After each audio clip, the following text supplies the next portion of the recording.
Assalamualaikum warahmatullahi wabarakatuh. Waalaikumsalam warahmatullahi wabarakatuh. Innal hamdalillah nahmaduhu wa nasta'inuhu wa nastaghfiruh wa na'udzu billahi min shururi anfusina wa min sayyiati a'malina. Man yahdihillahu fala mudhillalah wa man yudlil fala hadiyalah. Asyhadu an la ilaha illallah wa asyhadu anna Muhammadan abduhu wa rasuluh. Amma ba'du.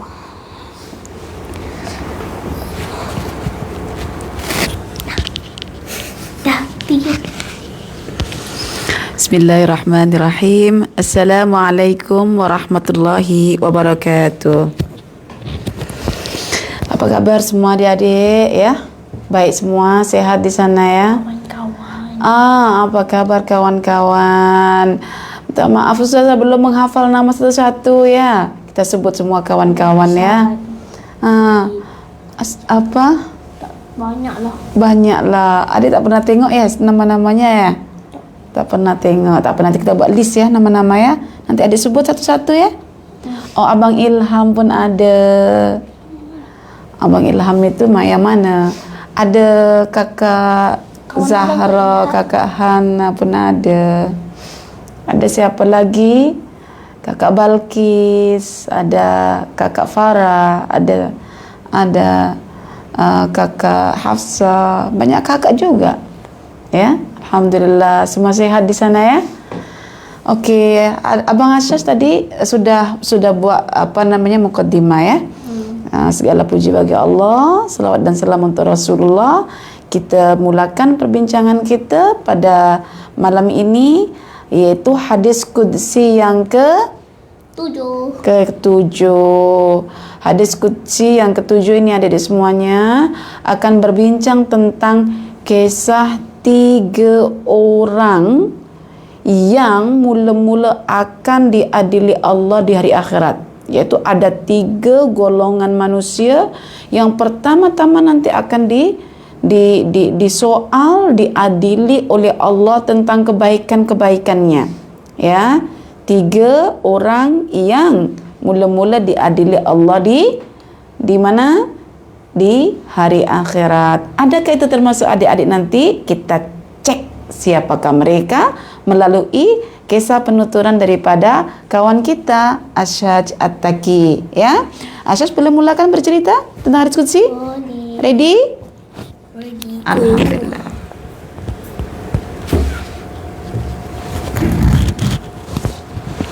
Assalamualaikum warahmatullahi wabarakatuh. Waalaikumsalam warahmatullahi wabarakatuh. Hadis qudsi ke-7. Kisah 3 orang yang pertama diadili di hari kiamat. Allah berfirman dalam hadis qudsi yang berbunyi, Qala kazabta walakinnaka qatalta li'an yuqala jari'un. Yang bermaksud, Allah berkata, engkau berdusta, engkau sebenarnya berperang agar dikatakan orang pemberani. Hadis riwayat Muslim. Kawan-kawan, satu hari seorang lelaki tua yang bernama Natil, salah satu penduduk Palestina, berkunjung ke rumah Abu Hurairah.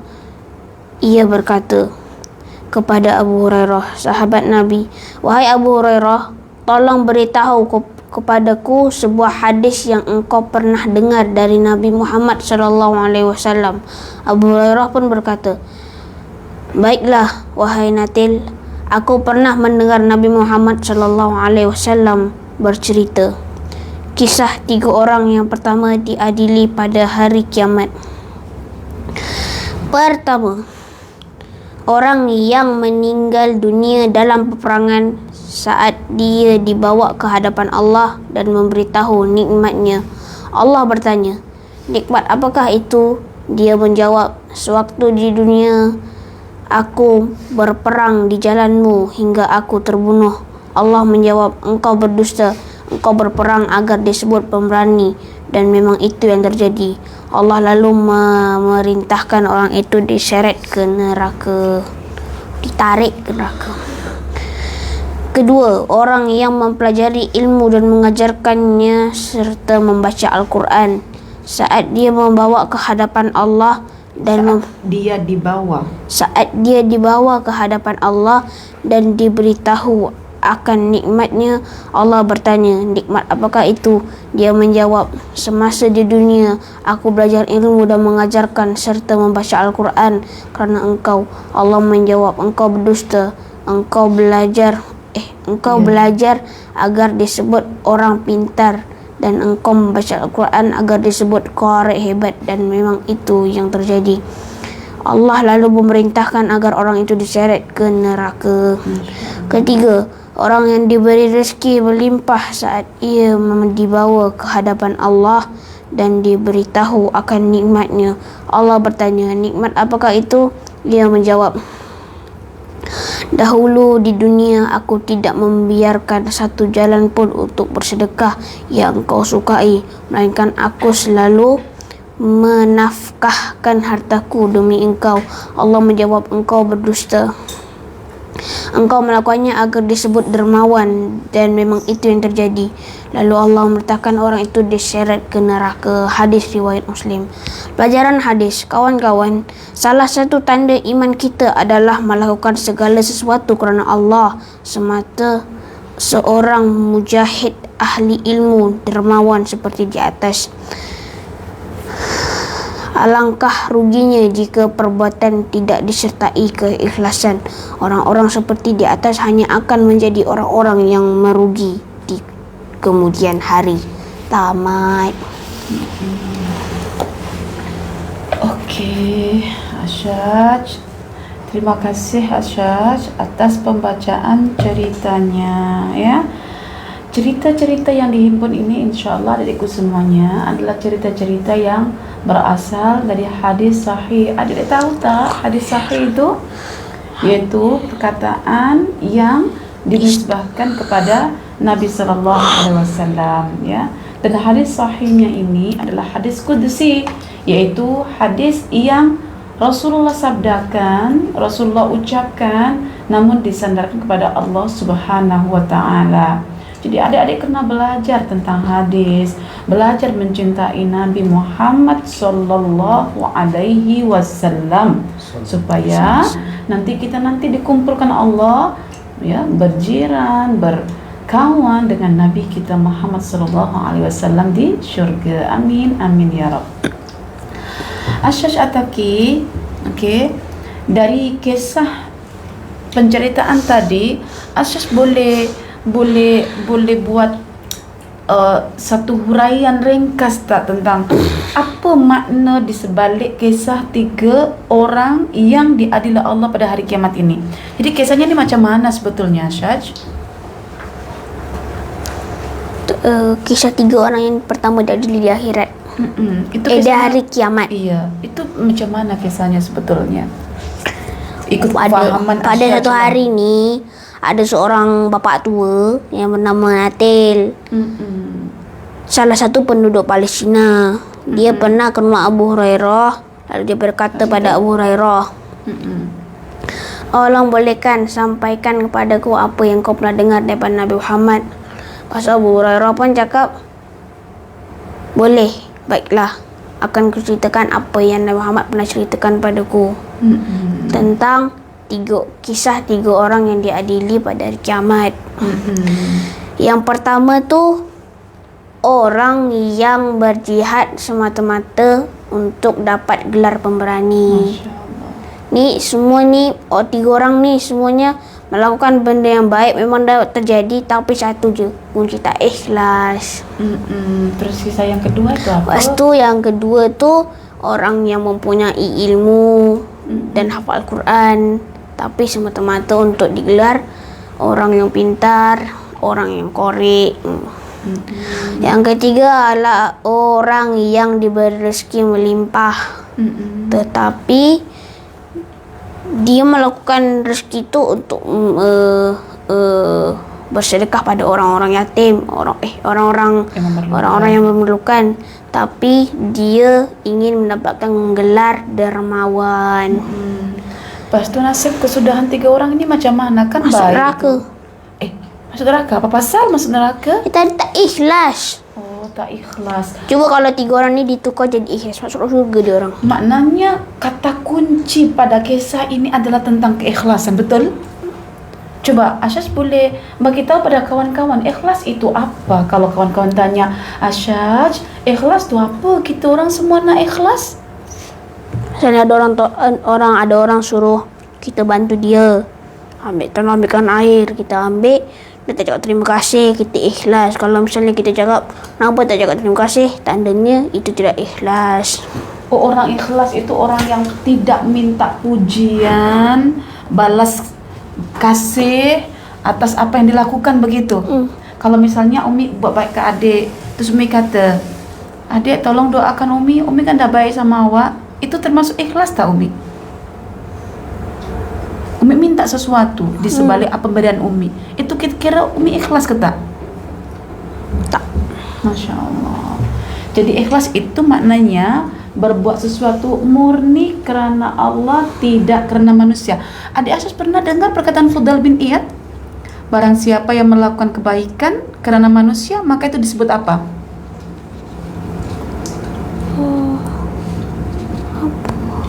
Disebut Syirik. Oke, dan barang siapa yang meninggalkan keburukan karena manusia disebut Ria. Ria. Siapa ini? Kisah apa nih? Ayo recall balik data-datanya. Ya, salah seorang ahli tasawuf yang dikenali kepandaiannya dalam bidang Al-Quran dan Sunnah Nabi yang bernama Fudail bin Iyad pernah berkata kan, barang siapa yang buat baik kerana manusia maka dikatakan musyrik. Kenapa? Menuhankan manusia. Pernah tak adik-adik atau Asyas dululah, pernah tak ada adik Asyas buat sesuatu, Umi adik ada sidai kain dah, sini handphone adik nak main. Nah, itu dikira adik itu orang yang ikhlas ke orang yang musyrik? Sedangkan tak ikhlas. Tak ikhlas. Kalau tak ikhlas lawannya apa? Ikhlas lawannya apa? Syirik Lawannya dan riya. syirik. Ikhlas lawannya syirik. Ikhlas itu tauhid.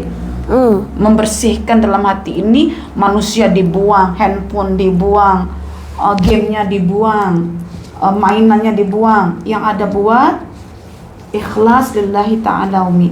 Misalnya. Siapa tu? Nak ingat itu ke? Kisah. Masuk pak belajar tak ingat dah. Kisah siapa?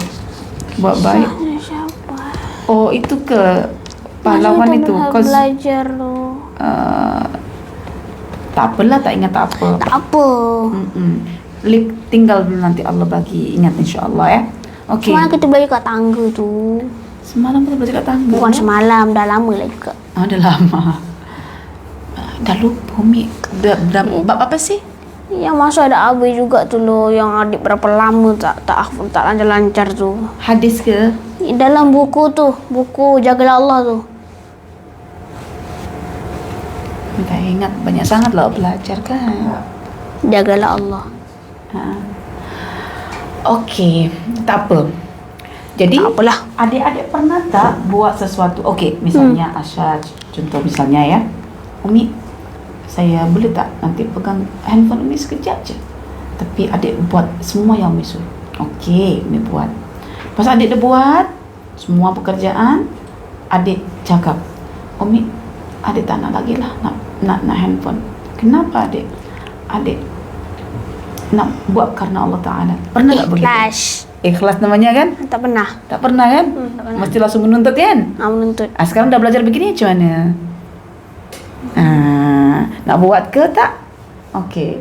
Tak Lepas tu, adik-adik pernah tak tinggalkan keburukan, misalnya tak buat jahat gitu, tapi karena takut dimarahi mama, tinggalkan benda itu karena takut mama? Pernah? Itu namanya riya adik-adik, dan itu juga diharamkan oleh Allah.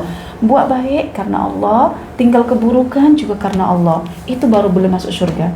Nah, itu baru boleh masuk syurga. Buat baik kerana Allah, ikhlas. Buat baik kerana dapat dunia, syirik. Tak buat buruk, tak buat buruk, Karena manusia. Kerana manusia itu namanya riya. Ria. Oke. Baik. Dan ikhlas itu, Asyad, tempatnya di mana? Surga. Tempatnya ikhlas itu di dalam Dalam hati. dalam hati. Semalam kita bicara tentang Mahabbatullah. cinta, mahabbatullah, cinta kan? Cinta. Cinta tempatnya di mana cinta? Cinta dalamnya di hati. Dalam hati. Sekarang ikhlas dekat mana? Dekat Hati. Jadi dalam hadis qudsi yang dibincangkan tentang masalah hati ke brain. Brain not. Brain is not ya. Tapi kalau kolbu? Kalbu. Yes. Yes. Masya Allah. Jadi bincang tentang masalah sesuatu yang ada dalam hati kita. Adik-adik, hati bahasa Arabnya adalah kolbu, dan kita nanti berjumpa Allah dengan kolbu kita. Tengok ini, kolbunya orang-orang yang nampak baik di luarnya tetapi busuk di dalamnya. Pertama, yaitu tentang seorang yang berjihad fi sabilillah, di jalan Allah, tetapi niatnya itu adalah untuk mencari Pujian. gelaran sebagai wira, sebagai pahlawan, sebagai pemberani. Hari itu kita bincang ada yang nama seorang laki yang lain itu ya. Ada yang ingat itu ya? Oke. Kedua, orang yang belajar Al-Quran supaya nanti digelar sebagai ustazah, digelar sebagai orang pandai, orang alim, profesor, doktor, gitu. Dan Hafiz cilik. belajar menghafal Al-Quran juga agar digelar sebagai qari. Oh, suaranya merdu, digelar qari internasional gitu. Lepas itu digelar Al-Hafiz. Semata-mata untuk gelaran itu. International qari dan hafiz, ya. Itu nanti juga nasibnya akan masuk ke neraka. Yang ketiga, ya, orang yang punya harta banyak dan dermawan, suka bagi-bagi orang, sedekah. Ya, tak taunya masuk neraka juga. Adik-adik tahu tak kenapa? Karena mereka itu ketika beramal soleh, yaitu berjihad, belajar, dan juga bersedekah, itu karena nak dapatkan gelaran. Kan dapatkan gelaran. Satu, gelaran pemberani. Dua, gelaran orang Pintar. pandai. Tiga, gelaran dermawan. Tapi masuk neraka. Ya. Tetapi herannya adik-adikku sekalian, mereka ini ketika diadili Allah masih sempat menipu Allah tak? Tengok. Tapi Sempat menipu Allah di sini. Nikmat apakah itu? Kata mereka, sewaktu aku di dunia, aku berperang di jalanmu hingga aku terbunuh dalam keadaan ikhlas kerana macam Kuzman. Kuzman ini yang menantikan. Macam Kuzman yang ingin dianggap sebagai seorang pejuang perang di jalan Allah. Dia tak tahan dengan rasa sakit yang dideritanya, dia tusukkan pedang ke perutnya, lalu meninggal agar dianggap sebagai wira, Bukan sebagai dibunuh diri lah, dibunuh sama dia orang. bunuh diri itu yang berdosa. Perang Uhud. Kuzman namanya, ya, berperang tapi masuk neraka karena bukan karena Allah tapi karena manusia. Oke. Dia di akhirat ini, orang-orang yang hatinya kotor itu di akhirat itu adik-adik sempat menipu Allah sampai Allah jawab, engkau berdusta. Coba, mulut kita ini biasa berdusta di dunia, Ada bau. di akhirat pun Allah tunjukkan juga mulutnya masih berdusta. Katanya sedekah karena Allah lah. Biasanya kat dunia itu kalau diingatkan, bersedekahlah ikhlas. Iyalah, apa kurangnya aku kan sedekah karena Allah, kan begitu. Adik belajar yang elok, belajar karena Allah. Iyalah Mi, aku belajar karena Allah. Tapi nanti di akhirat ada juga cakap begitu. Ya Allah, sungguh aku mendapatkan nikmat yang begitu indah di dunia. Apa nikmat itu? Aku belajar Al-Quran keranamu. Tipu, kata Allah. Engkau dusta. Engkau belajar karena engkau ingin digelar sebagai seorang hafiz kan? Sebagai qari kan? Sebagai profesor kan? Sebagai apa lagi? Jadi tak penting gelaran itu, biar Allah yang menggelar. Gitu. Yang penting jadi anak yang Pekerjaan dia dah bagus dah, tapi satu ikhlas rugi. itulah. Tak pernah buat kat dunia, tak dapat apa-apa. Masya Allah. Malah dapat sengsara. Ya Allah, pasal ikhlas saja. Macam mana dek? Kalau menurut adik macam mana caranya supaya ikhlasnya macam mana ya? Umi Ustazah Umi lagi tahu. Karena ini adalah Rami for Kids. So adik-adik semua nak dengar. Abang Asyas berkata, macam mana dek rasa-rasanya mengajak kita agar tak rugi? Sudahlah susah-susah baik kat dunia kan, sudah penat-penat berperang, kena tusukan pedang, sudah penat-penat berinfak, habiskan harta, sudah penat-penat habis masa untuk membaca Al-Quran, tapi di akhirat masuk neraka. Macam mana supaya boleh ikhlas tu Asyaj? Tolong bagi tahu Umi dan kawan-kawan. Tapi tadi pun ada lagi bagus, perang Mu'tah. Lawannya kalau Tengku Uzman kan tak ikhlas. Kalau yang perang Mu'tah ni 3 panglima Islam yang mati ikhlas. Oh, ada juga mati ikhlas. Memang ada pasangannya lah ya, yang Abdullah, ikhlas. Siapa satu lagi tu? Anaknya tu yang masa perang Mu'tah dipotong tangan itu. Ada Khalid juga. Zaid. Lepas tu ada 3 orang lah tu.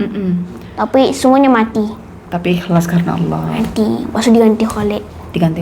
Okey, sekarang coba Tadi tu ikhlas tu terima je lah kalau kita dah buat baik. Kalau ada orang masih jahat kita ikhlas, kita sabar dia.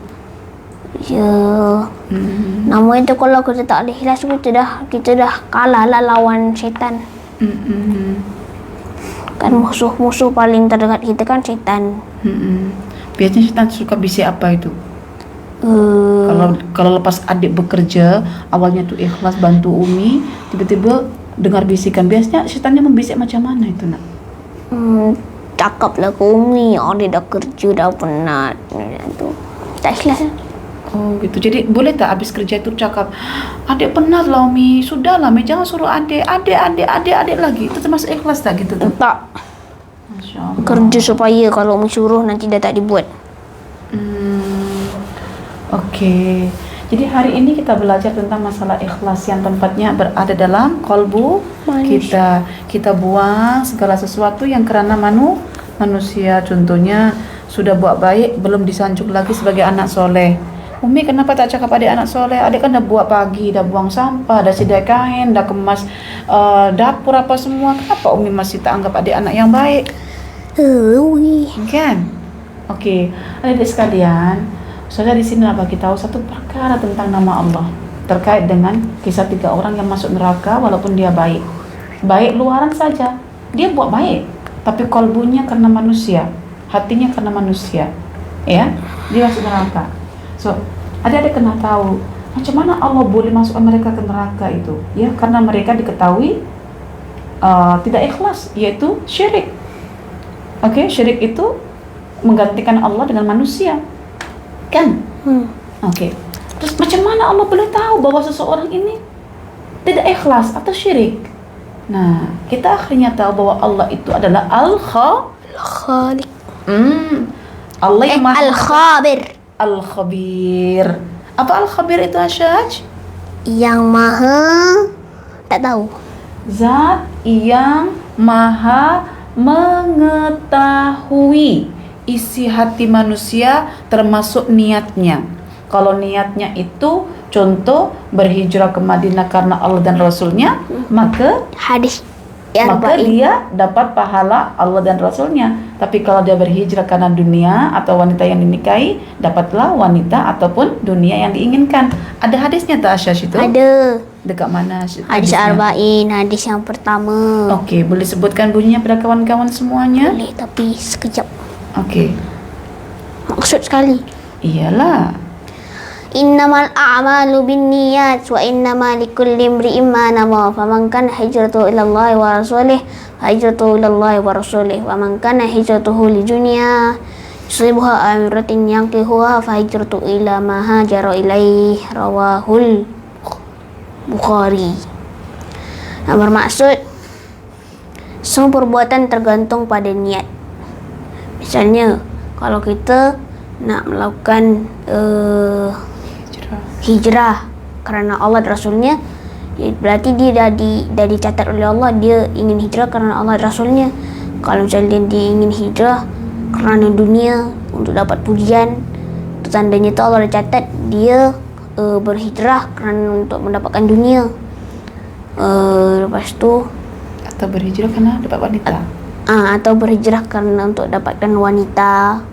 Maka hijrahnya dianggap hijrah Maka wanita. hijrahnya wanita. Masya Kita Allah. pilih mana? Hijrah kerana Allah dan Rasul ke kerana wanita lah? Kecil-kecil mana ada tentang wanita. Besar-besar lah. Iyalah, tak apalah. Nanti hijrah karena mainan pun boleh kalau anak-anak. Boleh. Okey. Adik Bukanlah. mau. Okey, adik mau berhijrah tak? Nak. Karena alasan, okey kita pindah rumah, Asyaz. Karena kita nanti dapat mainan banyak di sana. Nah. Tak nak. Berhijrah Kalau karena nak pun Allah tak dan boleh Rasul. pasal ada lockdown. Lockdown. Okey, sekarang kita nak berhijrah balik ke Indonesia. Nak ke Indonesia ke di Malaysia? Di mana saja yang Indonesia penting. lah. Yang Kat sini tak penting best. kita boleh menyampaikan dakwah, kan? Nak kat Indonesia tak nak kat sini tak best langsung. Tak bestnya karena apa? Nak habis kat sana ada keluarga banyak. Kat sini ni kan tempat singgahan je. Bukan tempat asli kita pun. Kita ni Indonesia. Oh, kampung halamannya Indonesia. Kampung halaman kita itu akhirat loh sayang. Kampung halaman kita tu syurga. Syurga. Nak balik ke syurga tak? Cara nak pesawat tu macam hari akhirat. Pesawat tu hari akhirat. Syurga tu dah sampai ke kampung. Oh, begitu. Satu kat sini bosan tu. Alam pun tak ada. Semua benda dah tebang semua. Apa nak main cara? Tanah luas pun tak ada. Kalau kat sana kan ada lautan. Kat sini lautan pun ada dekat mana? Dekat Melaka ni. Kat sini kat Kuala Lumpur ngapain jauh-jauh. Kat Indonesia kan jalan berapa minit je dah sampai ke Macam lautan. marah-marah je Asyaz ni. Iyalah marah-marah sekarang ni tak best lah kat Malaysia ni. Dulu je. Okey, kalau bersabar? Aduh. Sabar itu perkara yang perlu untuk diazam. Azamkan. Sabarlah. Niat karena Allah, di mana juga kita duduk kita akan selesa. Karena Allah itu yang akan menyelesaikan Kita. Ini yang diselesaikan Allah, bukan badannya yang main-main ke pantai. Ini yang Allah selesaikan. Kita buat trip pemikiran supaya kita tak jadi stres. Kita mengelilingi mana-mana Al-Quran. Buat jadi orang travel dia boleh ke mana-mana. Aduh, Boleh macam-macam ke nak cakap.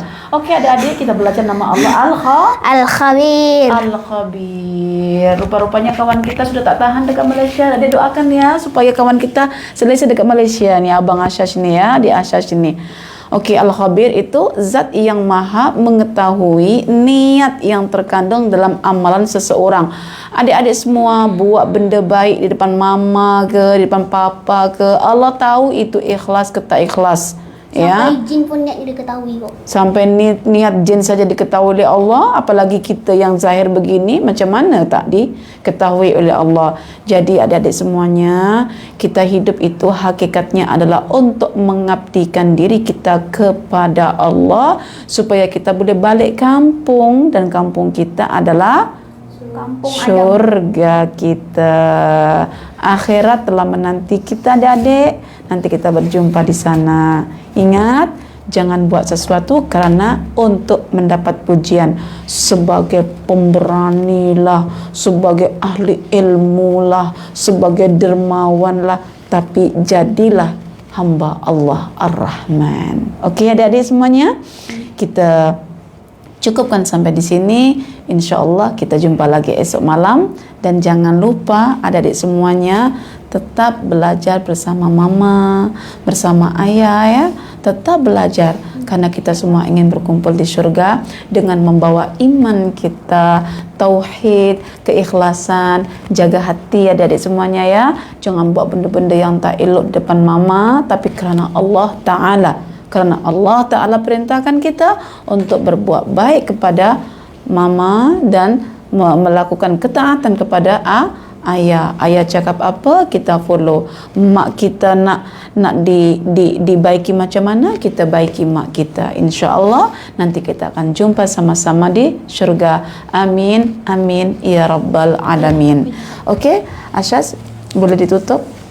sebagai ringkasan terakhir dan ditutup dengan doa kafaratul majelis. Kita harus ikhlas. Subhanakallahumma wa bihamdika asyhadu an la ilaha illa anta astaghfiruka wa atubu ilaik. Amin. Wassalamualaikum warahmatullahi wabarakatuh.